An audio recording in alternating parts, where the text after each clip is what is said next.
சரி, அப்போ வந்து நம்ம ஸ்டார்ட் பண்ணுவோம். இந்த இரண்டாவது யூனிட், அதாவது சிஸ்டம் அண்ட் டெவலப்மெண்ட்ல வந்து நான் பார்த்துட்டு இருக்கோம்.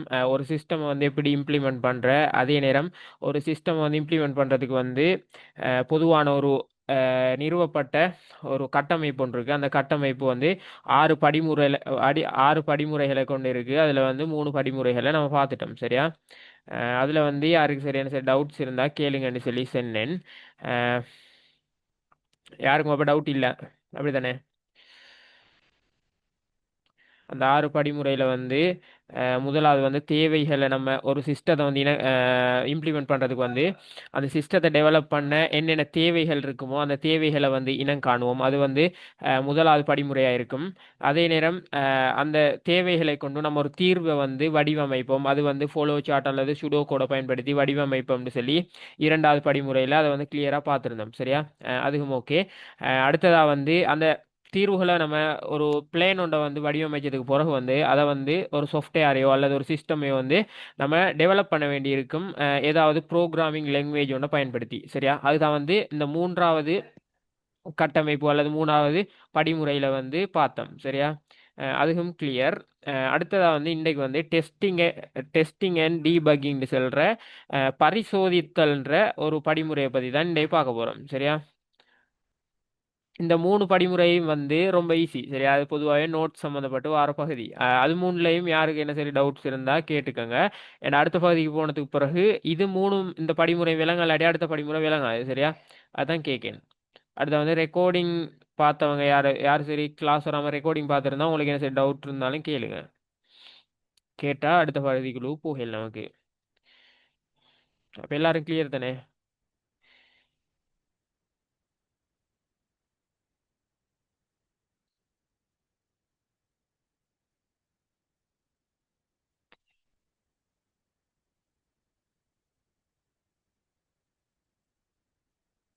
இன்றைக்கு வந்து பார்க்க போகிறது வந்து இப்போ வந்து நம்ம தேவைகளை இனம் கண்டு அந்த தீர்வை வந்து ஒரு ஃபாலோ சார்ட் அல்லது சுடோ கூட பயன்படுத்தி ஒரு சாஃப்ட்வேருக்கான அல்லது ஒரு சிஸ்டமுக்கான பிளேனையும் போட்டு அந்த பிளேனை வந்து இம்ப்ளிமெண்ட் பண்ணுறதுக்காக நம்ம ஒரு ப்ரோக்ராமிங் லாங்குவேஜை பயன்படுத்தி நம்ம அதுக்கு கோடும் பண்ணுறோம். சரியா? இதை பண்ணதுக்கு பிறகு இதுக்கு அடுத்த கட்டம் வந்து ஒரு சிஸ்டம் வந்து இம்ப்ளிமெண்ட் பண்ணுறதுக்கு அடுத்த கட்டம் என்ன வேலை செய்வோம்ன்றதை பற்றி தான் இன்றைக்கு பார்க்க போகிறோம். சரியா? இன்றைக்கு பார்க்கக்கூடியதில் ஒரு சமரியை சொல்கிறேன். என்னன்னு சொன்னால் டெஸ்டிங் அண்ட் டீபக்கிங்னு சொன்னால் நம்ம வந்து அதாவது இப்போ நிறுவுறதுக்காக நம்ம செய்யப்பட்ட அந்த சாஃப்ட்வேரில் ஒரு ப்ரோக்ராமிங் லாங்குவேஜை பயன்படுத்தி நம்ம அதை இம்ப்ளிமெண்ட் பண்ணியிருந்தமாக இருந்தால் அதில் வந்து நிறைய எரர்ஸ் இருக்கும். அதே நேரம் நிறைய பகிங்ஸ் இருக்கும். சரியா? இந்த பகிங்ஸை வந்து பகிங்ஸ் மீன் அது வந்து தவறுகளுக்கு செல்வோம். சரியா? அப்போ அந்த தவறுகளை வந்து நம்ம டீபக்கிங் செய்ய வேண்டி இருக்கும். அதாவது அந்த தவறுகளை வந்து தவறு நீக்கம் செய்ய வேண்டி இருக்கும். சரியா? அப்போ அதை செய்கிறது தான் இந்த நாலாவது படிமுறையில் நடக்கும். சரியா? இதை வந்து சிம்பிளாக விளங்கிங்க. ஒன்றும் இல்லை, நம்ம பண்ண ப்ரோக்ராமிங் கோடிங்கில் இருக்கிற என்னென்ன எரர்ஸ் என்னென்ன பிழைகள் இருக்குதோ அந்த பிழைகளை நிவர்த்தி செய்கிறது தான் வந்து இந்த நாலாவது படிமுறை. சரியா? இந்த நோட்ஸை வந்து யார் சரி வாசிங்க. இது வந்து புக்கில் இருக்கிறது தான்.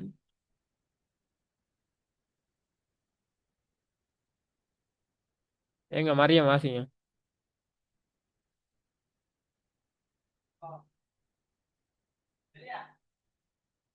நாள் கூட நான் பாவி இங்க வந்து என்ன தடவை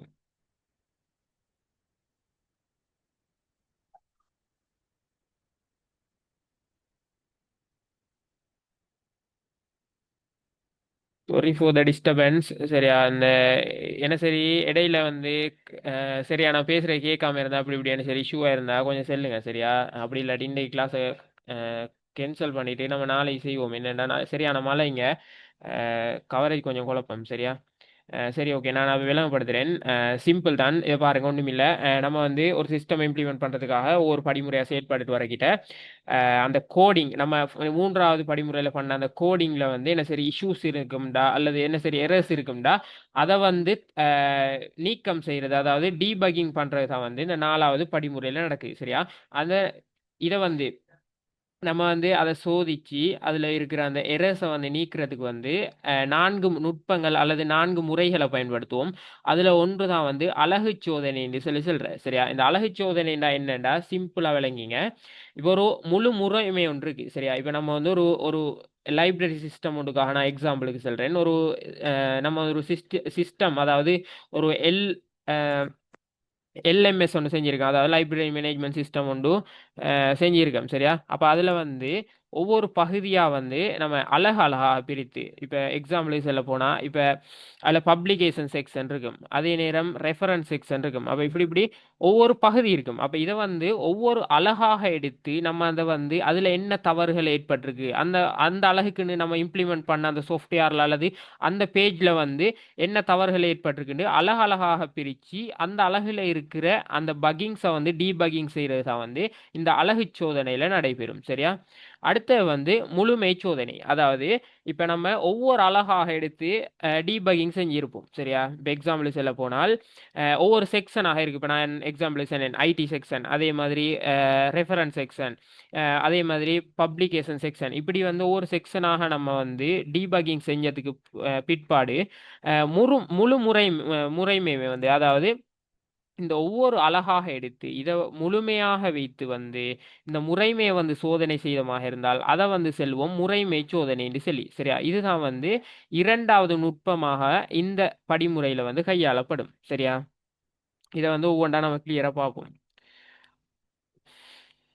அடுத்தது வந்து முறைமை சோதனை. இப்போ நம்ம ஒவ்வொரு அழகாக சோதனை செஞ்ச பிறகு இந்த அலகுகளை வந்து நம்ம கம்பேர் பண்ணி அல்லது இன்டர்கனெக்ட் பண்ணி முழுமையாக ஆராய்ஞ்சிட்டோம், முழுமையாக வந்து டீபக்கிங் செஞ்சிட்டோம். சரியா? இதே மாதிரி முழு முறைமையும் வைத்து இப்போ ஒரு லைப்ரரி மேனேஜ்மெண்ட் சிஸ்டம் இருக்குன்னு சொன்னால் இந்த முழு லைப்ரரி மேனேஜ்மெண்ட் சிஸ்டத்தையும் வந்து நம்ம வந்து சோதனை செய்தமாக இருந்தால், முழுமையான ஒரு சிஸ்டமாக வைத்து அதை சோதனை செய்தமாக இருந்தால் அது வந்து இந்த முறைமை சோதனைக்குள்ளுக்கு வரும். சரியா? அந்த மூன்றாவது நுட்பமாக வரும் இந்த சோதனை செய்கிற இந்த படிமுறைகள்ல. சரியா?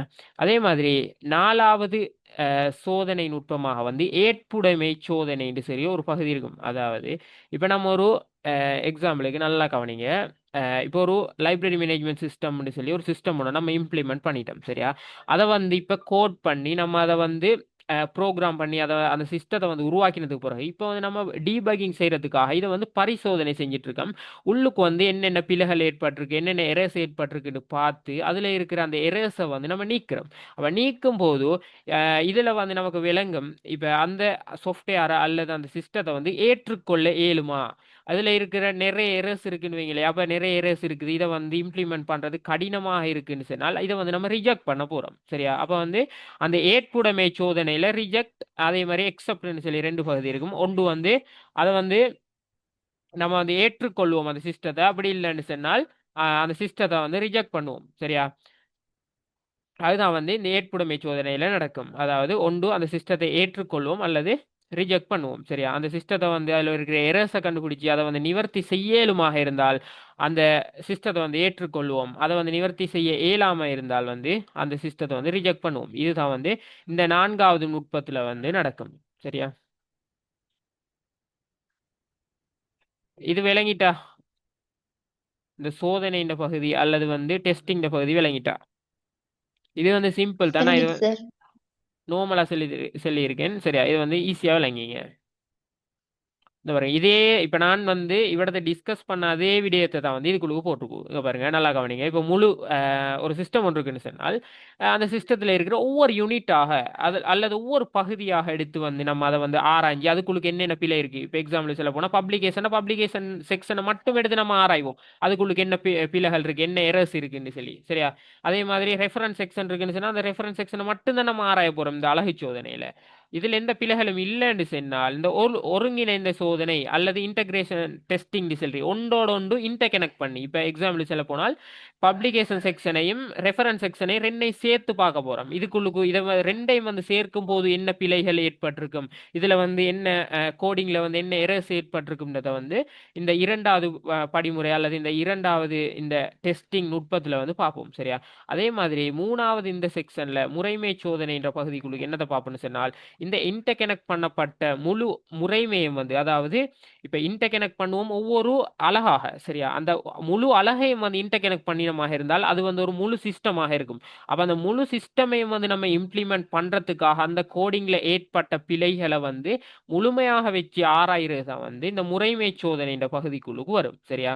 அதே மாதிரி நாலாவது நுட்பம் தான் வந்து இந்த ஏற்புடைமை சோதனை என்று சொல்ற. இது இந்த இப்போ நம்ம மேல மூணு இடத்துலையும் வந்து பண்ணின அந்த கோடிங்ல இருக்கிற டீபக்கிங்ஸை வந்து நிவர்த்தி செஞ்ச பிறகு அல்லது நிவர்த்தி செய்யும் போது நமக்கு வந்து இந்த சிஸ்டமை வந்து அவ்வளோ எரர்ஸை நம்ம டீபக்கிங் செஞ்சு ஏற்றுக்கொள்ள இயலுமா, அல்லது வந்து இதில் இருக்கிற அந்த டீபக்கிங்ஸால அப்படி இல்லைன்றால் வேறு பிரச்சனைகளால் வந்து இந்த சிஸ்டத்தை நமக்கு வந்து ரிஜெக்ட் பண்ண இயலுமாக இருக்குமான்ற அந்த அந்த விடயத்தை வந்து நம்ம அந்த அடையாளம் கண்டுகொள்றது தான் வந்து இந்த ஏற்புடைமை சோதனையில நடக்கும். சரியா? இவ்வளவுதான் இதுல இருக்கிற கன்செப்ட். இந்த சோதனை இந்த நாலாவது படிமுறையில இருக்கிறது.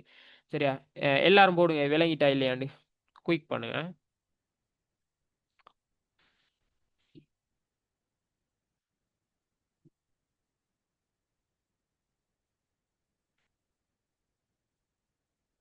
எல்லாரும் போடுங்க, எல்லாரும். சுமையா என்ன மாதிரி விளங்கிட்டா? ரெக்கார்டிங் கொஞ்சம் லேட் ஆயிட்டு போடுறதுக்கு பார்த்தாங்களா என்ன மாதிரி?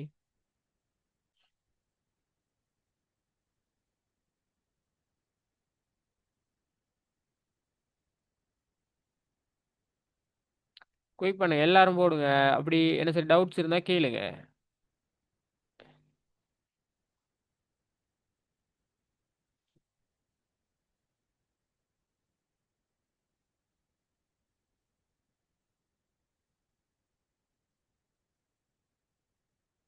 இந்த ரெஸ்பான்சஸ் அவசரமா இருக்கணும். சரி, அவங்களுக்கு வந்து டைப் பண்ணி போட கஷ்டம்னு சொன்னா அதுக்கு தான் சொல்றேன், மைக் அன்மியூட் பண்ணி சொல்ல சொல்லி.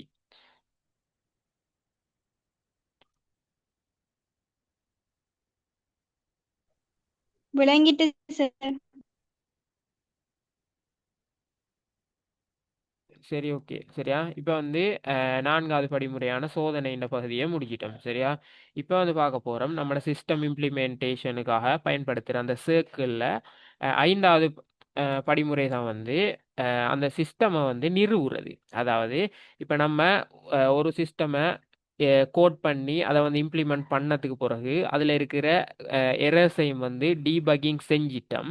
இப்போ வந்து சிஸ்டம் ரெடி. சரியா? இந்த சிஸ்டமை வந்து இதை நம்ம நிறுவ வேண்டியிருக்கும். இப்போ எக்ஸாம்பிளுக்கு நான் சொன்னேன், ஒரு லைப்ரரி மேனேஜ்மெண்ட் சிஸ்டம் ஒன்றை செஞ்சமாக இருந்தால் அதில் இருக்கிற பக்கிங்ஸை வந்து டீபக்கிங் செஞ்ச பிறகு வந்து நமக்கு அடுத்த படிமுறை என்ன இருக்குறேன்டா, இப்போ வந்து நம்ம சிஸ்டம் ரெடி. சரியா? இந்த சிஸ்டத்தை வந்து அப்படியே வச்சுட்டு இருக்கீங்களா தானே? இப்போ சிஸ்டத்தை என்ன செய்யணும், போய் லைப்ரரியில் இப்போ நம்ம எந்த லைப்ரரிக்காக அதை வந்து அந்த சிஸ்டமை வந்து இம்ப்ளிமெண்ட் பண்ணமோ அதை வந்து அந்த லைப்ரரியில் கொண்டு போய் என்ன செய்ய போகிறோம், டெப்ளாய் பண்ண போகிறோம். அதாவது நிறுவ போகிறோம். சரியா? நிறுவினா தான் வந்து அந்த சிஸ்டத்தில் அந்த சிஸ்டம் டெவலப்மெண்ட் சர்க்கிளில் இருக்கிற ஐந்தாவது படிமுறை வந்து கம்ப்ளீட் ஆகும். சரியா? இதை வந்து நிறுவுறதுக்கு வந்து 4 படிமுறைகளை கையாளுவோம். சரியா? ஒன்று வந்து நேரடியாக செயற்படுத்தல், அதாவது நேரடியாகவே வந்து அந்த சிஸ்டம் இம்ப்ளிமெண்ட் பண்ணுவோம். சரியா? அடுத்தது இரண்டாவது படிமுறை தான், அல்லது இரண்டாவது அதுக்கு கையாளப்படுற ஒரு நுட்பம் தான் வந்து சமாந்தரமாக செயற்படுத்தல். சரியா? அதே மாதிரி மூன்றாவது ஒரு முறை இருக்குது, என்னென்றால் வெள்ளோட்ட முறையுமே செயற்படுத்தல்னு சொல்லி. சரியா? இது வந்து என்னென்னு தனித்தனியாக பார்ப்போம். அதே மாதிரி நான்காவது ஒரு முறை தான் வந்து கட்டங்களாக செயற்படுத்தல்னு சொல்லி ஒரு முறை இருக்கு. சரியா? இதில் இருக்கிற இந்த மூணாவது நாலாவது சில பேர் குழம்புற. சரியா? அதால நல்லா கவனிங்க, படிக்க தருகிறேன். இதுல வந்து முதலாவது இருக்கிற ஒரு செயற்படுத்தல் முறை தான் வந்து நேரடியாக செயற்படுத்தல். இது வந்து என்னன்னு சொன்னால் இது வந்து ரொம்பவே சிம்பிள். நல்லா கவனிங்க. இது வந்து ஒரு சிஸ்டம் வந்து நம்ம இம்ப்ளிமெண்ட் பண்ணிட்டோம். சரியா? இப்போ நம்ம லைப்ரரியில ஆல்ரெடி வந்து எந்த ஒரு மேனேஜ்மெண்ட் சிஸ்டமும் இல்லை. சரியா? லைப்ரரி மேனேஜ்மெண்ட் சிஸ்டம் இல்லை. அப்ப முதல் முறையா நம்ம இதை வந்து இவடத்தை வந்து செயற்படுத்த போறோம். அப்படி இல்லைன்னு சொன்னால் இப்போ இதுக்கு வந்து லைப்ரரிக்கு வரக்கூடியவங்களை கணக்கெடுக்கிறதா இருக்கட்டும், அப்படி இல்லைன்னா அங்கே இருக்க ஸ்டாஃபை மேனேஜ் பண்றது, அப்படி இல்லை அங்கே இருக்கிற புக்ஸை வந்து மேனேஜ் பண்றதுக்கெல்லாம் வந்து ஒரு கொப்பியில் எழுதியோ இப்படி மெனுவலாக செஞ்சுட்டு இருந்திருப்பாங்க. சரியா? அதை ஃபுல்லாக விட்டுட்டு இது நமக்கு இனி தேவையில்லை, அந்த மெனுவல் சிஸ்டமே தேவையில்லைன்னு சொல்லி கம்ப்யூட்டர் பேஸ் படுத்தப்பட்ட ஒரு சிஸ்டம் ஒன்றை வந்து நேரடியாகவே வந்து அதை கைவிட்டுட்டு இதுக்கு வந்து இதை வந்து இம்ப்ளிமெண்ட் பண்ண போறோம். அதாவது கம்ப்யூட்டர் பேஸ் சிஸ்டம் உண்டு. சரியா? அதுக்கு தான் சொல்றேன் இந்த நேரடியாக செயற்படுத்தல் சொல்லி டிரெக்டா நம்ம இம்ப்ளிமெண்ட் பண்ணுவோம். சரியா? எந்த இதுவும் இல்லாம. இப்ப அடுத்தது சொல்லி தரக்கிட்ட அதுக்கு இதுக்கு என்ன வித்தியாசம்னு உங்களுக்கு விளங்கும். சரியா? இந்த பாருங்க, இந்த இந்த கிராஃப்ல போட்டிருக்க எப்படி ஓல்ட் சிஸ்டம் அப்படியே விட்றாங்க. சரி, ஓல்ட் சிஸ்டம் இப்போ எப்படி மாற போகுது, புதிய சிஸ்டத்துக்கு மாற போகுது. இந்த அதுக்கு எக்ஸாம்பிளும் இந்த லைப்ரரி மேனேஜ்மெண்ட் சாஃப்ட்வேர்னு ஒன்று போட்டு காட்டுருக்காங்க. சரியா? அப்போ இதுக்கு இருந்த நம்ம கொப்பியில் எப்படியெல்லாம் எழுதிட்டு பழைய அதை ஓல்டு வேர்ஷனில் பயன்படுத்தினோமோ அதை ஃபுல்லாக கை விட்டுட்டு நம்ம எதுக்கு டிரான்ஸ்ஃபார்ம் ஆக போகிறோம்னா புதிய சிஸ்டமான கம்ப்யூட்டர் பேஸ் சிஸ்டமுக்கும் நம்ம வந்து டிரான்ஸ்ஃபார்ம் ஆக போகிறோம். சரியா? இதுதான் வந்து அந்த டிரெக்ட் இம்ப்ளிமெண்டேஷனுக்குள்ளுக்கு வரும். சரியா? அதே மாதிரி இரண்டாவது முறை தான் வந்து சமாந்தரமாக செயற்படுத்தல். இது வந்து எப்படியாக இருக்கும்னு சொன்னால் பழைய முறைமையும் அப்படியே இருக்கும், புதிய முறைமையும் வந்து நம்ம செயற்படுத்துவோம். அதுதான் சமாந்தரம். சரியா?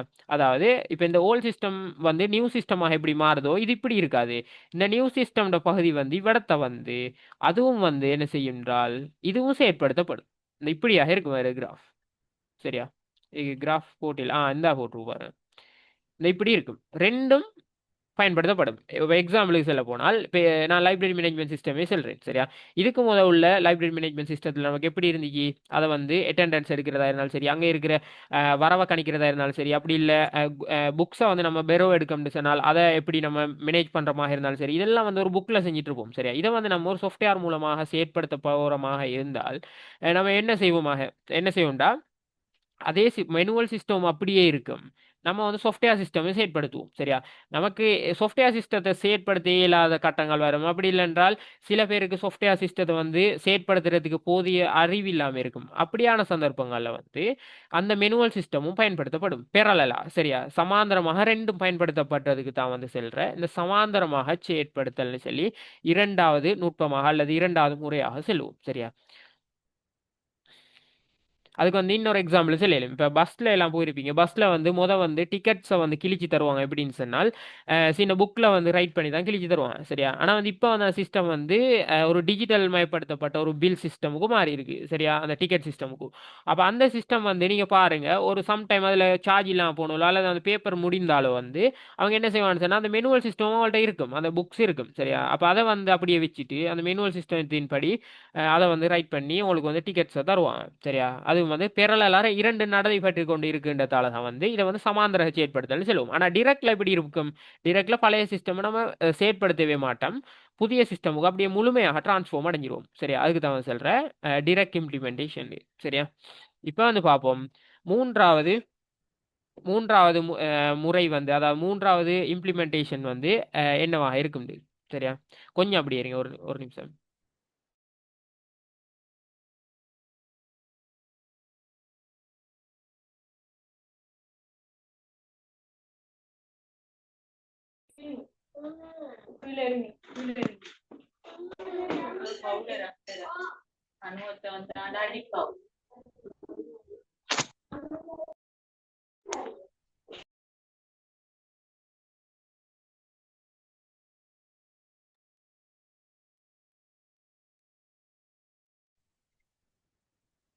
சரி. அப்ப வந்து நம்ம சமாந்தரமாக செயற்படுத்துற முறைய பார்த்துட்டோம். இப்ப வந்து பார்க்க போறது வந்து வெள்ளோட்ட முறைமை செயற்படுத்தல். இந்த வெள்ளோட்ட முறைமை செயற்படுத்தல்னா என்னன்னு சொன்னால், இப்ப ஒரு புதிய சிஸ்டம் ஒண்ணு கொண்டு வரோம். எக்ஸாம்பிளுக்கு நான் சொல்றேன். நீங்க வந்து பார்த்திருப்பீங்க. இந்த நம்பர் சிஸ்டம் மீன் நம்பர் பிளேட் சிஸ்டம். சரியா? வாகனங்களுக்கு வந்து நம்பர் பிளேட்ஸ் இருக்குது. இந்த நம்பர் பிளேட்ஸ் வந்து முத ஒரு காலத்துல பார்த்திருப்பீங்க. என்சி, என்பி இப்படின்னு எல்லாம் சிறிய எழுத்துல போட்டு அந்த நம்பர் பிளேட் எல்லாம் அடிக்கப்பட்டிருக்கும். சரியா? ஆனா வந்து இப்ப வந்து அந்த சிஸ்டம் இல்ல. சரியா? இந்த சிஸ்டத்தை வந்து ஸ்டார்ட்ல எப்படி கொண்டு வந்தாங்கன்னு சொன்னா, முழுமையாக முழு நாட்டுக்குமே இதை வந்து அமுல்படுத்தல. சரியா? இதை எப்படி தெரியுமா அமுல்படுத்தினாங்க? இந்த சிஸ்டம் வந்து குறிப்பிட்ட ஒரு மாகாணத்துக்கு மட்டும் இதை வந்து செயற்படுத்தி பார்ப்போம். இது வந்து அது வந்து டிஜிட்டல் மயப்படுத்தப்பட்ட அதாவது உங்களோட வந்து லைசன் வந்து நீங்க அனுராதபுர டிஸ்ட்ரிக்ட்ல எடுத்திருந்தால் அனுராதபுர டிஸ்ட்ரிக்ட்லேயே தான் எடுக்கணும்ன்ற கடமை இல்லை. சரியா? முழு நாட்டிலையும் எடுக்கலும்ன்றதுக்காக முழு நாட்டுக்கும் உரிய வாகனங்களாக அதை கொண்டு வரணும்ன்றது தான் அந்த நோக்கம். அப்ப அதை வந்து இம்ப்ளிமெண்ட் பண்றதுக்கு வந்து உடனே வந்து முழு நாட்டுக்கும் அதை வந்து இம்ப்ளிமெண்ட் பண்ணல. சரியா? ஃபர்ஸ்ட்டுக்கு வந்து வெஸ்டர்ன்ல மட்டும் அதை இம்ப்ளிமெண்ட் பண்ணி பார்த்தாங்க. இது வந்து சக்சஸ் ஆகுதா இந்த சிஸ்டம் சொல்லி. சரியா? அது வந்து அங்க சக்சஸ் ஆகினதுக்கு பிறகுதான் வந்து அப்ப இது ஓகே இது வந்து ஏற்றுக்கொள்ளையிலும் அதாவது அந்த ஏற்புடைமை சோதனை என்று ஒரு வரும் இதுக்கு சோதனையில பார்த்தோம் அந்த மாதிரி அதை வந்து ஏற்றுக்கொண்டாங்க. அதை எக்ஸெப்ட் பண்ணிட்டு தான் முழு நாட்டுக்கும் அதை இம்ப்ளிமெண்ட் பண்ணாங்க. அதாவது வெள்ளோட்ட முறைமை செயற்படுத்தல் நம்ம சிஸ்டம் இம்ப்ளிமெண்ட் பண்றதுக்கு அதாவது முழு இடத்துல நம்ம இம்ப்ளிமெண்ட் பண்ணாம ஒரு குறிப்பிட்ட ஒரு பகுதியில மட்டும் அதை இம்ப்ளிமெண்ட் பண்ணி பார்க்கணும். சரியா? பண்ணி பார்த்து அது வந்து சக்சஸ் ஆக இருந்தால் வந்து அதை முழுமையாக முழு நாட்டுக்குமோ அல்லது வேறு இப்போ இப்போ லைப்ரரி மேனேஜ்மெண்ட் சிஸ்டம் எடுத்துட்டாலும் ஒரு சிறிய பகுதியில் வந்து அதை நம்ம இம்ப்ளிமெண்ட் பண்ணி பார்த்து அது ஓகேயாக இருந்தால் வந்து அதை வந்து முழுமையாக வந்து அதை செயற்படுத்துவோம். சரி, அதுக்கு தான் சொல்கிறேன் வெள்ளோட்ட முறைமை செயற்படுத்தல்னு சொல்லி. சரியா? அதே மாதிரி இன்னொன்றுக்கு வந்து கட்டங்களாக செயற்படுத்தல். கட்டங்களாக செயற்படுத்தல் சொன்னால் இதை நல்லா கவனிங்க. இப்போ வந்து லைப்ரரி மேனேஜ்மெண்ட் சிஸ்டமை உதாரணமாக வைத்தால் லைப்ரரி மேனேஜ்மெண்ட் சிஸ்டம்ல வந்து நான் சொன்னேன் ரெஃபரன்ஸ் அதே மாதிரி பப்ளிகேஷன் அதே மாதிரி வேற வேற செக்ஷன்கள் இப்படி வந்து ஒவ்வொரு பகுதி ஒவ்வொரு அலகாக இருக்குது சரியா. இதுல இருக்கிற ஒரு அலகை மட்டும் சரியா, ஏதாவது குறிப்பிட்ட ஒரு அழக மட்டும் வந்து இம்ப்ளிமெண்ட் பண்ணி பார்த்து அது வந்து சக்சஸ் ஆகினால் அடுத்த, அதாவது கட்டம் கட்டமாக, இப்போ வந்து நான் எக்ஸாம்பிள் சொல்றேன், ரெஃபரன்ஸ் செக்ஷனை மட்டும் நம்ம இம்ப்ளிமெண்ட் பண்ணி பார்க்கலாம். அது சக்சஸ் ஆக இருந்தால் நம்ம வந்து அடுத்தது என்ன செய்ய போறோம், அடுத்த ரெஃபரன்ஸ் செக்ஷனை அதை வந்து இம்ப்ளிமெண்ட் பண்ணி பார்க்கலாம். அது சக்சஸ் ஆக இருந்தால் அதை ரெண்டையும் ஜாயின் பண்றோம் சரியா, பண்ணி அவன் அந்த சிஸ்டம் இன்னும் கொஞ்சம் டெவலப் ஆகுது. கட்டம் கட்டமாக ஒவ்வொரு கட்டம் கட்டமாக ஒவ்வொரு அழகாக வந்து செயற்படுத்திட்டு வரோம். அடுத்து வந்து அட்மின் செக்ஷனை கொண்டு வரோம். அப்போ அட்மின் செக்ஷன் வந்து சக்சஸ் ஆக இருந்தால் இது எல்லாம் அதுக்கு பிறகு தொடர்பு படுத்தி முழு சிஸ்டமே வந்து ஒரேடியாக பெரியதாக வந்து அந்த சிஸ்டமை இம்ப்ளிமெண்ட் பண்ணுவோம் சரியா. இதுக்கு தான் வந்து செல்ற வந்து கட்டங்களாக செயற்படுத்தல் சொல்லி சரியா. இந்த 4 முறைகளும் இந்த முறைமையை வந்து செயற்படுத்துறதுக்கு நம்ம யூஸ் பண்ணக்கூடிய இந்த 4 நுட்பங்களும் வந்து விளங்கிட்டா. ஒன்று வந்து நேரடியாக செயற்படுதல், அதாவது ஓல்ட் சிஸ்டம் ஃபுல்லாக கைவிட்டுட்டு ஃபுல்லாக புதிய சிஸ்டத்துக்கு மாறுறது. அதே மாதிரி சமாந்திரமாக செயற்படுதல், ஓல்டு சிஸ்டமும் நியூ சிஸ்டமும் வந்து சமாந்திரமாக செயற்பட்டு கொண்டு போயிட்டு இருக்கும். இது வந்து ரெண்டுமே செயற்படுத்தப்படும் சரியா. அதே மாதிரி வெள்ளோட்ட முறைமை செயற்படுதல், வெள்ளோட்ட முறைமை செயற்படுத்தல்னா குறிப்பிட்ட ஒரு பகுதியில் மட்டும் நம்ம அதை இம்ப்ளிமெண்ட் பண்ணி பார்த்து அது சக்சஸ் ஆக இருந்தால் முழு நாட்டுக்குமோ அல்ல முழு பகுதிக்கும் அதை நம்ம இம்ப்ளிமெண்ட் பண்ணுவோம். அதே மாதிரி கட்டங்கட்டங்களாக செயற்படுத்தல் சொன்னால் அந்த முழு சிஸ்டத்தில் இருக்கிற ஒவ்வொரு அழகையும் வந்து இம்ப்ளிமெண்ட் பண்ணி பார்த்து அது சக்சஸ் ஆக முழு சிஸ்டமையும் வந்து இன்டகிரேட் பண்ணி ஃபுல் சிஸ்டமாக வந்து இம்ப்ளிமெண்ட் பண்ணி பார்க்கறத தான் வந்து கட்டங்களாக செயற்படுத்தல்னு சொல்லி செல்வோம் சரியா. இந்த செயற்படுத்தல்ன்ற இந்த முறைமை செயற்படுத்தல்ன்ற இந்த 5வது படிமுறை எல்லாருக்கும் விளையிட்டா குயிக்கா எல்லாரும் போடுங்க.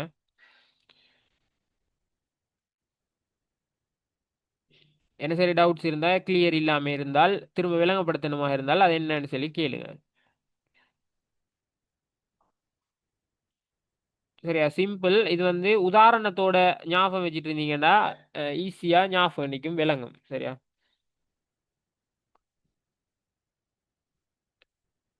ஓகே. அப்துல்லாக்கு விளங்கலன்னு சொன்னா எந்த பகுதி விளங்கல, குயிக்கா சொல்லு.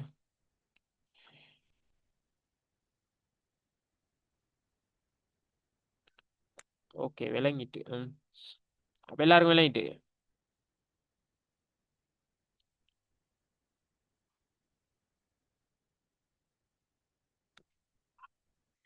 ஓகே சரியா. இப்போ நல்லா கவனிங்க. இப்போ வந்து நம்ம என்ன செஞ்சோம், தேவைகளை இனம் கண்டம், அதே மாதிரி ஒரு சிஸ்டமுக்குரிய ஒரு பிளேனை போட்டோம். அதுக்கு பிறகு வந்து என்ன செஞ்சோம், பிளேனை போட்ட பிறகு அந்த சாஃப்ட்வேரை வந்து கோட் பண்ணினோம். கோட் பண்ணிட்டு வந்து அதில் இருக்கிற என்னென்ன எரர்ஸ் இருக்குது, இந்த அந்த எரர்ஸை வந்து பார்த்து அதை வந்து பக்கிங் செஞ்சோம். அதாவது அந்த எரர்ஸை வந்து நீக்கினோம். நீக்கி போட்டு இப்போ வந்து அந்த சிஸ்டமே வந்து இம்ப்ளிமெண்ட் பண்ணிட்டோம் சரியா. சிஸ்டம் வந்து இப்போ நிறுவியாச்சு. இப்போ ஒரு சிஸ்டம், அந்த சிஸ்டத்தை டெவலப் பண்ணுற அந்த சர்க்கிளில் இருக்கிற அடுத்த படிமுறை என்னன்னு சொன்னா, அந்த சிஸ்டத்தை வந்து நிறுவினத்தோட வேலை முடிஞ்சிடாது சரி, அதை வந்து மெயின்டைன் பண்ணணும். அதாவது இப்போ நீங்கள் வந்து ஃபோனுகளை வந்து சில சாஃப்ட்வேர் யூஸ் பண்ணியிருப்பீங்க. உதாரணம் சொல்ல போனால் எக்ஸாம்பிள் நான் எடுக்கிறேன், வாட்ஸ்அப் சரியா. வாட்ஸ்அப் எடுத்தால் நீங்கள் கவனிச்சிருப்பீங்க, ஒரு 2 மந்த் யூஸ் பண்ணிக்கிட்ட வந்து அப்டேட்னு சொல்லி கேட்கும் சரியா. அதை வந்து அப்டேட் பண்ணுவோம். அப்டேட் பண்ணால் இன்னொரு மாற்றம் ஒன்று உள்ளுக்கு நடந்திருக்கும் சரி. அது வந்து என்னண்டா, அந்த வாட்ஸ்அப்பை உருவாக்கின கம்பெனி வந்து அந்த வாட்ஸ்அப்பை இம்ப்ளிமெண்ட் பண்ணி போட்டு அவங்க வந்து சும்மா இருக்கல, என்ன செய்யறாங்கன்னு சொன்னா மெயின்டைன் பண்றாங்க. அதுக்குள்ளுக்கு என்னென்ன மாற்றங்கள் கொண்டாடணும், காலத்துக்கு ஏற்ற மாதிரி என்ன அப்டேட்ஸ் கொண்டாடணும், அந்த அப்டேட்ஸை வந்து நமக்கு காலங்காலமாக தந்துட்டே இருக்காங்க. இதான் வந்து சிஸ்டத்தை வந்து பராமரிக்கிற சரியா. இப்போ காலத்துக்கு ஏற்ற மாதிரி சில சில இதுகள் தேவைப்படும், அப்போ அதை வந்து மாற்ற வேண்டி இருக்கும். அதே மாதிரி நம்ம இதுக்கு போது அதை இம்ப்ளிமெண்ட் பண்ணத்துல சில குறைகள் வந்து காலம் செல்லக்கிட்ட வந்து நமக்கு வந்து அதை ஐடென்டிஃபை பண்ண இயலுமாக இருக்கும். அப்படி வந்து ஐடென்டிஃபை பண்ற குறைகளை நிவர்த்தி செய்யறது, இது மாதிரியான புதிய புதிய மாற்றங்களை கொண்டு வரதும், அந்த சிஸ்டமை வந்து அப்படியே அதே நிலைமையில வச்சிட்டு இருக்காம வந்து காலம் செல்ல செல்ல வந்து அதை பராமரிக்கிறதுக்கு தான் செல்ற வந்து முறைமையை பராமரித்தல்னு சொல்லி நம்மட இந்த சிஸ்டம் டெவலப்மெண்ட் லைஃப் சைக்கிளில் இருக்கிற கடைசி இந்த படிமுறையை செல்லுவோம் சரியா. இந்த பாருங்க இதில் போட்டிருக்கிற பாயிண்ட்ஸ், புதிதாக இனம் கண்ட பயனர்களின் தேவைகளையும் முறைமையில் உட்படுதல். அதாவது இதுக்கு நிறைய யூசர்ஸ் இருந்திருப்பாங்க சரியா. அந்த யூசர்ஸ் வந்து அவங்களுக்குரிய தேவை வந்து அதுக்கு அந்த சிஸ்டத்துக்குள்ளுக்கும் நிவர்த்தி செய்யப்பட்டிருக்கும். ஆனால் புதிய யூசர்ஸ் அதுக்குள்ளுக்கு வரக்கிட்ட வந்து அவங்களுக்கு வேற தேவைகள் தேவைப்பட வேண்டி இருக்கும். அப்ப அந்த தேவைகளை நிவர்த்தி செய்யறதுக்கு அந்த சிஸ்டம்ல வந்து அதுக்குரிய இது வந்து ரிசோர்சஸ் இல்லாம இருக்கையிலும் சரி. அப்ப அந்த ரிசோர்சஸ் வந்து ஏற்படுத்தி கொடுக்கணும் தானே. அப்ப அந்த சிஸ்டத்துல வந்து நம்ம ஏதோ புதிய விடயம் ஒன்று எட் பண்ண வேண்டி வரும் சரியா. அதுதான் வந்து சிஸ்டம் மெயின்டெனன்ஸ்னு சொல்லி சொல்லுவோம் சரியா. அதே மாதிரி நவீன தொழில்நுட்பங்கள் இப்போ வர வர காலம் செல்ல செல்ல புதிய புதிய தொழில்நுட்பங்கள் வரப்போகுது. அப்ப எக்ஸாம்பிளுக்கு சொல்ல போனா ஏஐஎஸ்எல்லும் சரியா. இதுக்கு வந்து ஒரு சிஸ்டம் இம்ப்ளிமெண்ட் பண்ணி நம்ம கொண்டு போயிட்டு இருக்கக்குள்ள ஏஐன்னு சொல்லி ஒன்றே இருக்கல. ஆனா இப்போ வந்து ஏஐ இருக்க கிட்ட வந்து இப்போ நம்ம இம்ப்ளிமெண்ட் பண்ணக்கூடிய அந்த சிஸ்டத்துக்கு ஏஐட சப்போர்ட்டும் அதுக்குள்ளுக்கு ஏதோ ஒரு தேவைக்காக வந்து அது வந்து இன்பில் பண்ணப்பட்டிருந்துச்சுன்னு சொன்னா அப்ப அந்த சிஸ்டத்தை வந்து இயக்குற அந்த யூசர்ஸுக்கு இலகுவாக இருக்கும் சரியா. அப்ப அப்படியான ஒவ்வொரு செயற்பாடுகள் காலத்துக்கு ஏற்ப மாற்றங்கள் நடந்து வரக்கிட்ட வந்து அப்படியான அப்டேட்ஸ் அப்படியான அந்த யூசர்ஸுக்கு தேவையான விடயங்களை வந்து அபிவிருத்தி செஞ்சு கொடுக்கறது. அதே மாதிரி அவங்கள பிரச்சனைகளை வந்து நிவர்த்தி செஞ்சு அந்த சிஸ்டம் வந்து ஃபுல்லா பராமரிச்சுட்டு போறது தான் வந்து செல்ற முறைமையை பராமரித்தல் சொல்லி சரியா. இந்த சிஸ்டம் டெவலப்மெண்ட் லைஃப் சைக்கிளில் இருக்கிற இந்த கடைசி படிமுறை சிஸ்டத்தை வந்து டெவலப் அதாவது பராமரிக்கிற மெயின்டைன் பண்ற இந்த இந்த படிமுறை விளங்கிட்டா எல்லாருக்கும். குயிக் பண்ணு, குயிக்கா சொல்லுங்க விளங்கிட்டான்னு.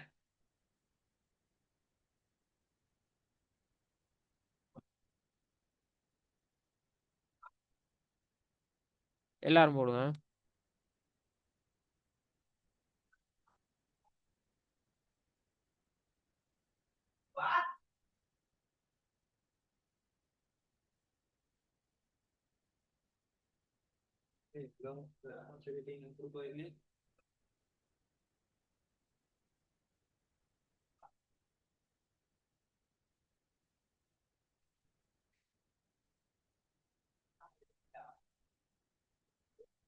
ஓகே சரியா. அப்போ வந்து இந்த சிஸ்டம் டெவலப்மெண்ட் லைஃப் சைக்கிளில் இருக்கிற 6 படிமுறைகள் தான்.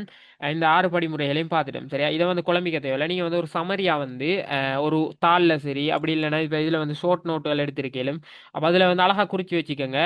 இந்த யூனிட்ல வந்து இருக்கிற சப்டாபிக்ஸ் என்னன்னு சொல்லி சரி. அந்த சப்டாபிக் உள்ளுக்கு வந்து இதுக்குள்ளுக்கு வரக்கூடிய மற்ற சப்டாபிக்ஸை ஈஸியாக வந்து ஒரு ஸ்ட்ரக்சர் பண்ணி அதை குறித்து வச்சிருப்பீங்கன்னு சொன்னால் ஈஸியாக விளங்கும். இப்போ யோசிச்சு பாருங்க. இப்போ சிஸ்டம் டெவலப்மெண்ட் லைஃப் சைக்கிள்னு சொன்னால் அதை வந்து இமேஜின் பண்ணி எடுங்க. அதுக்குள்ளுக்கு இருக்கிறது என்ன, வெறும் 6 தலைப்பு தான் சரியா. அதாவது 6 படிமுறைகள். இந்த 6 படிமுறைகளுக்கு முள்ளுக்கும் என்னென்ன அடங்கி இருக்கு, என்னென்ன விடயங்களை வந்து கதைச்சோம் அதை வந்து நீங்க இமேஜின் பண்ணுங்க. நான் இப்ப சொன்ன ரியல் வேர்ல்டு எக்ஸாம்பிள்களோட சரியா. அந்த ரியல் வேர்ல்டு எக்ஸாம்பிள்கள் வந்து ஞாபகம் இருக்கும்னு சொன்னால் அந்த ஒவ்வொரு முறையும் வந்து ஈஸியா ஞாபகம் வரும் சரியா. அதோட வந்து எழுதக்கிட்டே வந்து ஒரு ஐடியா வரும். இப்போ உங்களுக்கு சம்டைம் வந்து பாட்டுல கேள்வி வரையும், பாட்டுல கேள்வி வந்தால் நீங்க உதாரணம் போட்டு எழுதினா தான் வந்து பெஸ்ட் மார்க்ஸ் ஒன்று கிடைக்கும் சரியா. அப்ப வந்து உதாரணம் போட்டு எழுதுறதுக்கு எல்லாம் அந்த ரியல் வேர்ல்டு எக்ஸாம்பிள்கள் தான் தேவை. அப்ப அதில் வந்து அப்படி ஒப்பிட்டு பார்த்து அப்படி ஞாபகம் வச்சுட்டு இருப்பீங்கன்னு சொன்னா ஈஸியா விளங்கும் சரியா.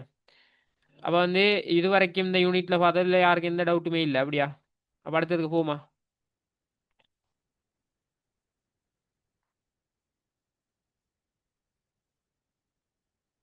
எல்லாரும் ஃபுல் கிளியர் தானே.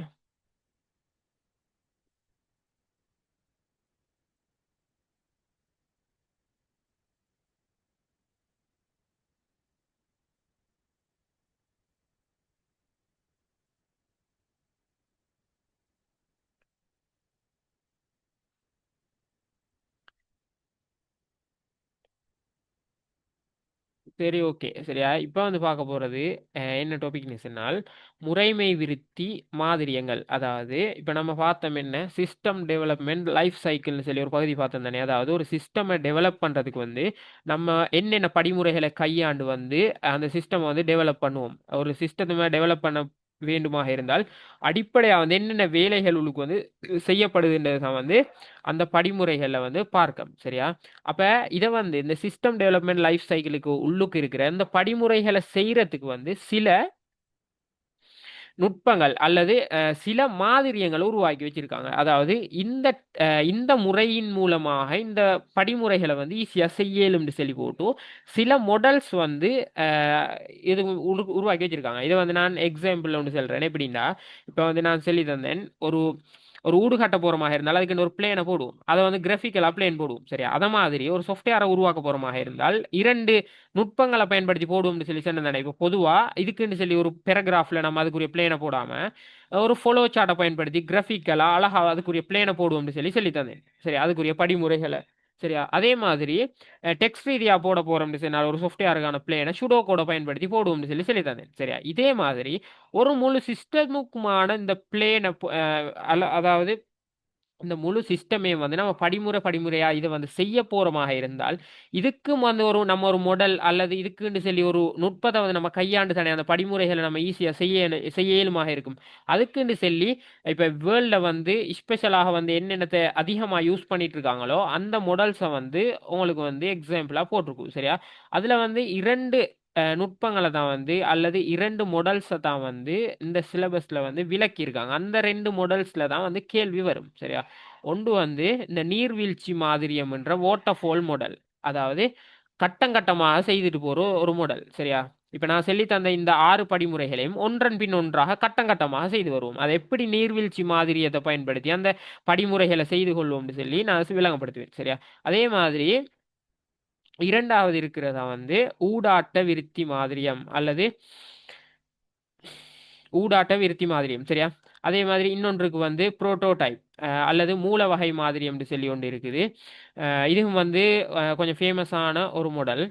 அதே மாதிரி சுருளியுரு மாதிரியம் சொல்லி ஸ்பைரல் மாடல்னு சொல்லி இப்படி 4 மாடல்ஸை வந்து தந்திருக்காங்க இந்த படிமுறைகளை ஈஸியாக நமக்கு செய்து கொள்வதற்காக. சரியா, ஆனால் வந்து உங்களோட சிலபஸில் விளக்கமாக தந்திருக்கிற பகுதி வந்து 2 தான், இந்த ஊடாட்ட விருத்தி மாதிரியமும் அதே நேரம் நீர்வீழ்ச்சி மாதிரியமும். சரியா, இது ரெண்டும் வந்து எப்படி செய்யப்படுதுன்னு சொல்லி ஈஸியாக விளங்கப்படுதுன்னு பாருங்க. சரியா,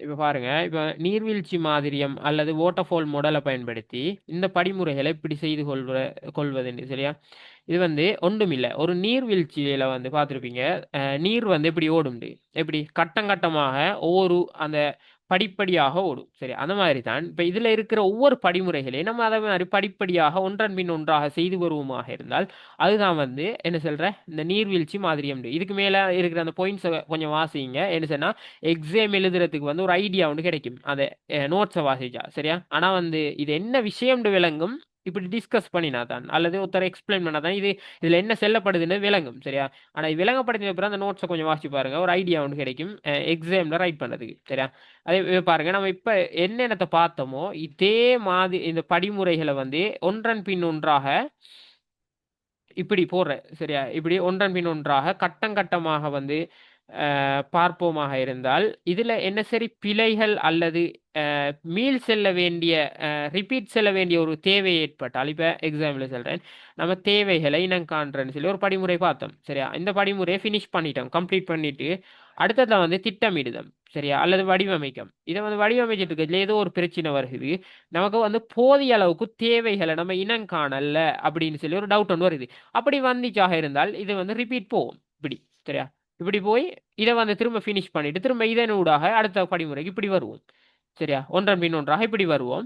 இதுல பூர்த்தி செய்யாத விடத்து இப்படி ரிப்பீட் திரும்ப வந்து அதுக்குள்ளுக்கு போவோம், அதுக்கு முந்தைய அதாவது ப்ரீவியஸ் ஸ்டேட்டுக்கு போவோம். சரியா, இதுதான் வந்து சொல்ற நீர்வீழ்ச்சி மாதிரியம். நீர்வீழ்ச்சி மாதிரியத்துல கன்செப்ட் இதுதான். சரியா, இதை வந்து நான் ஈஸியாக ஞாபகம் வச்சுக்கிறதுக்கு ஒரு முறை ஒன்று சொல்றேன். சரியா, இதை வந்து ஒரு 5 முறை 5 முறை மாதிரி இதுல இருக்கிற இதே தலைப்பை இதே மாதிரி வரைஞ்சி எழுதுங்க. சரியா, எழுதினீங்கன்னு சொன்னா ஈஸியா ஞாபகம் நிற்கும். அப்படியும் ஞாபகம் நிக்கல, 6வது முறை நமக்கு அதை பார்க்காம எழுத இயலாம இருக்குன்னு சொன்னால், ஏன்னா இது சம்டைம் இந்த 2 மார்க்ஸுக்கு அல்லது 4 மார்க்ஸுக்கு கேள்வி வார இதுல ஏதாவது ஒரு மாடலை தந்து அந்த மாடலை வந்து வடிவமைக்க சொல்லுவாங்க. சரியா, அப்ப அப்படியாக சந்தர்ப்பத்தில் அப்படி கேள்வி எழுந்துச்சுன்னா மிஸ் ஆகும். அதுக்கு தான் நான் சொல்றேன், அப்படி உங்களுக்கு 5 முறை அதை எழுதி பார்த்தும் ஞாபகம் நிக்கலன்னு சொன்னால் இதை வந்து 6வது முறை ஒரு பிரிஸ்டல் போர்டில் அப்படி இல்லைன்னா ஏதாவது ஒரு பெரிய பேப்பர் ஒன்றில் எழுதி ஒரு இடத்துல ஒட்டி வச்சுக்கோங்க. அதை வந்து பார்க்க கிட்ட ஈஸியாக ஞாபகம் நிற்கும். சரியா, அதை விட நான் சொல்ற மாதிரி 5 முறை அதையே எழுத கிட்ட வந்து அது சூறாக ஞாபகம் நிற்கும். ஒன்றுமில்லை, கேள்வி வந்து இப்படி தான் வரும். இந்த மாடலை வரைஞ்சி இந்த மாடலில் இருக்கிற அந்த படிமுறைகளை இலகுவா வந்து தெளிவுபடுத்தி காட்ட சொல்லியிருப்பாங்க. சரியா, இப்போ உங்களுக்கு தேவைகளை இனங்காணுதல்னா என்னன்னு தெரியும். அப்போ அதை வந்து விளக்க சொன்னாலும் விளக்க இயலுமாக இருக்கும். சரியா? அவ்வளவுதான். அதுல இருக்கிற வேற எதுவும் இல்லை அதுல. சரி, அந்த மாடல்ல அவ்வளவுதான். அதே மாதிரி ஊடாட்ட விருத்தி மாதிரியம்னு சொல்லி இரண்டாவது ஒரு மாதிரியம் அல்லது இரண்டாவது ஒரு மாடல் இருக்குது. இந்த மாடலும் சேம் தான். சரியா? இதுல வந்து என்னென்றால் இவங்களோட மொழி நடை மட்டும்தான் வித்தியாசம். அதாவது இப்ப நம்ம பார்த்தா அதே படிமுறையில நடக்கிற வேலைகள் தான் இங்கே நடக்குது. சரியா? இதையும் வந்து ஈஸியா ஞாபகம் வச்சு கொள்றதுக்கு வந்து நான் சொல்லக்கூடிய வழிமுறை தான் என்னன்னா, இந்த அம்புக்குறிகளை இதே மாதிரி வரைங்க. சரியா? வரைஞ்சி இப்ப இதுல நம்ம பார்த்த அதே ஆறு படிமுறைகள்ல இருக்கிற அதே செயற்பாடு தான் இந்த ஊடாட்ட விருத்தி மாதிரியத்துக்குள்ளுக்கும் நடக்க போகுது. சரியா? ஆனா அந்த நீர்வீழ்ச்சி மாதிரியத்துல உங்களுக்கு ஈஸியா வந்து அந்த கட்டம் கட்டமாக இருக்கிறதால அதை ஐடென்டிஃபை பண்ண ஏழுமாக இருக்கும். சரி, அது வந்து பெருசா குழப்பம் இல்லை. ஆனா இதுல வந்து இடம் மாறி வரையிலும் தானே, அதால நான் ஈஸியா சொல்றேன். இதை வந்து அழகா கிராஃபிக்கலா வரைங்க. சரியா? இதே மாதிரி அந்த அம்புக்குறியை போட்டு வரைஞ்சி இதுல இருக்கிற இந்த சின்டெக்ஸ் அல்லது இந்த சொற்கள் வந்து கொஞ்சம் டிஃப்ரெண்ட். அதே செயற்பாடு தான் நடக்க போகுது, அதே படிமுறைகள் தான் நடக்க போகுது. சரியா? இப்ப பாருங்க, பிளேனிங் அங்க என்ன நம்ம சொன்னோம், தீர்வினை வடிவமைத்தல் சொன்னோம். ஆனா இங்க பிளேனிங் போட்டிருக்காங்க. சரியா? இதே மாதிரி சேம் ப்ரொசஸ் இந்த பாருங்க, சிஸ்டம் வந்து இம்ப்ளிமெண்ட் பண்ணது பிறகு நிறுவுதாங்க. சரியா? அதே மாதிரி இவ்விடத்த வந்து டெஸ்டிங் நடக்குது. அதாவது இங்க வந்து அதே செயற்பாடுகளோட வந்து எல்லா விடயங்களும் நடக்க போகுது. ஆனால் அதில் சொற்பிரயோகம் மட்டும்தான் வித்தியாசமாக இருக்கு ஊடாட்ட விருத்தி மாதிரியத்துல. அப்ப இது என்ன விஷயம்னு உங்களுக்கு விளங்கிட்டு தானே. அப்ப இதை வந்து என்ன செய்யுங்கன்னு சொன்னா, ஒரு தாளொன்ல நான் சொன்ன மாதிரி கிராஃபிக்கலா போட்டு ஒரு 5 முறை எழுதி பாருங்க. அது 6வது முறை உங்களுக்கு வந்து பார்க்காம எழுத இயலுமாக இருக்கும். சரியா? அப்படி எழுதி பார்த்து அது வந்து எக்ஸாமுக்கு போக்கிட்ட வந்து ஒரு முறை சும்மா ரிவைஸ் பண்ணிட்டோ இல்லை ஒரு முறை வரைஞ்சி பார்த்துட்டோ போனீங்கன்னு சொன்னால் இதை வந்து எக்ஸாம்ல வந்து இதை கிராஃபிக்கலா வரைஞ்சி காட்ட சொல்லி தான் பெரும்பாலும் கேட்குறேன். இது படிமுறைகளை வந்து இலகுவாக விளக்கி காட்டுகன்னு சொல்லி சொல்லுவாங்க. சரியா? விளங்கப்படுத்துக அல்லது விளக்குகன்னு சொல்லி வந்தாலும் இதைத்தான் நம்ம செய்ய போறோம். வேற ஒன்றும் இல்லை. இந்த பாயிண்ட்ஸ்கள் வந்து இதுல என்ன நடக்குதுன்னு சொல்லி தான் சொல்லிருக்காங்க. இதுல ஒவ்வொரு படிமுறையில என்ன நடக்குது மேனேஜா, அதே சேம் ப்ரொசஸ் தான் ரெண்டுலையும். சரியா? Same process. அந்த மொடல் தான் வித்தியாசம். இதுல வந்து என்ன முடலினூடாக செயற்படுத்துறோம், அதே மாதிரி ஊடாட்ட விருத்தி மாதிரி இதுல வந்து எந்த முறையினூடாக செயற்படுத்துறோம்ன்றது மட்டும்தான். சரியா?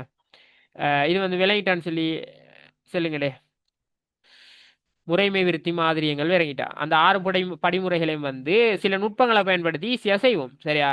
அந்த 2 மாடல்ஸ் தான் இது. அந்த 2 மாதிரியங்களும் இந்த 2 மாதிரியும் விளங்கிட்டா எல்லாரும் குயிக்கா அப்டேட் பண்ணு. சரி, அதோட அந்த யூனிட் முடியுது, 2வது யூனிட். குயிக்கா போடுங்க. அப்படி என்ன சரி டவுட்ஸ் இருந்தா கேளுங்க.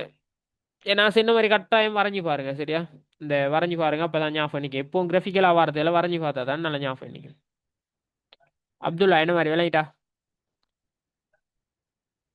ஓகே, அப்போ வந்து செகண்ட் யூனிட் நம்மட கம்ப்ளீட். சரியா? செகண்ட் யூனிட்டை முடிச்சிட்டோம். அப்போ அடுத்தது நம்ம அடுத்த கட்டம் வந்து என்ன செய்யணும், பேப்பர் செய்யணும். சரியா? ஃபர்ஸ்ட் வந்து இந்த செகண்ட் யூனிட்டுக்குரிய பேப்பரை செய்வோம். பாஸ் பேப்பரில் இருக்கிற கொஷன்ஸ், பாஸ் பேப்பரில் என்னென்ன மாதிரி கொஷன்ஸ் வந்திருக்குன்னு பார்த்து அதில் இருக்கிற கொஷன்ஸை வந்து இந்த செகண்ட் யூனிட்டை மட்டும் டார்கெட் பண்ணி செய்வோம். சரியா? அப்போ பண்ணின பிறகு நல்ல ஒரு கிளியர் உண்டாகும் எல்லாருக்கும். அதுக்கு பிறகு வந்து என்ன செய்வோம்னு சொன்னால் பொதுவாக ஃபர்ஸ்ட் டைம் எக்ஸாம் ஒன்று செய்வோம். சரியா? நான் பேசியிருந்தேன் இருக்கும் போது முதல் 2 யூனிட்டையும் உள்ளடக்கியதாக, அதே மாதிரி 10ஆம் ஆண்டு சிலபஸை உள்ளடக்கியதாக வந்து ஃபர்ஸ்ட் டைம் எக்ஸாம் ஒன்று செய்வோம்னு சொல்லி அதை வந்து நீங்கள் செஞ்சு போஸ்ட் பண்ண சொல்லி சொல்லியிருந்தேன். நான் வந்து அதுக்குரிய பேப்பரை ரெடி பண்ணிவிட்டு குரூப்பில் நான் போட்டு அதை நான் டிஸ்கஸ் பண்ணுவோம். சரியா? அதுக்கு முதல்ல நம்ம இந்த அடுத்த கிளாஸில் வந்து பாஸ் பேப்பரில் என்ன கொஷின்ஸ் வந்திருக்குன்னு சொல்லி அதை பார்ப்போமே. பார்த்துட்டு நான் பேசுகிறேன். பேசிட்டு நம்ம அடுத்த கிளாஸ்லேருந்து பேப்பரோட கண்டினியூ பண்ணுவோம் டேம் எக்ஸாம் வரைக்கும். சரியா? அதை முடிச்சுட்டு தான் நம்ம அடுத்தது வந்து 3வது யூனிட்டுக்குள்ளுக்கும் போக போகிறோம். சரியா? அப்போ இந்த செகண்ட் யூனிட் ஃபுல்லாக கிளியரா? யாருக்கு சரி டவுட் இருந்தால் கேளுங்க. இதோட முடிஞ்சு ஃபுல் யூனிட்டும் முடிஞ்சு. சரி, இதில் வந்து இப்போ டெய்லி கேள்வி வந்துட்டு இருக்கு. யார் மார்க்ஸ் இழக்கப்படாததுக்காக தான் கேட்கேன். சரியா? இது வந்து ஈஸி. இந்த பகுதியை தெரிவு செஞ்சு எடுத்து எழுதுங்க.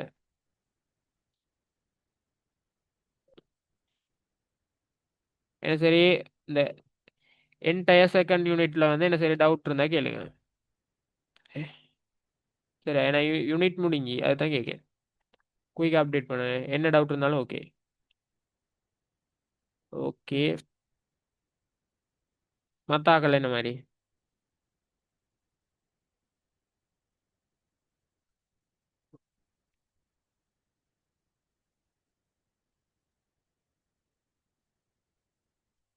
கொஞ்சம் பேர் நோட்ஸ் பாடம் தானேன்னு சொல்லி கிளாஸ் வராமல் இருக்காங்க. சரியா, ப்ரோக்ராமிங்கில் மட்டும் வந்தாங்க. அதுக்கு பிறகு வந்து நோட்ஸ் பாடம் தானே கணக்கு இல்லாமல் இருக்கு. அந்த ஆக்களுக்கு விளங்கும் எக்ஸாம் கிட்ட வாங்கல. அதே மாதிரி கொஞ்சம் பேருக்கு டேம் எக்ஸாம் பிசியாம்.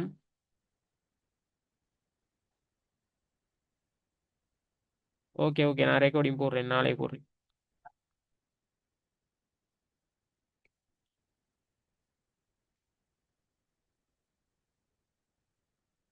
சரி ஓகே, அப்போ வந்து கிளாஸை முடிச்சுக்குவோம். சரியா. Okay, welcome.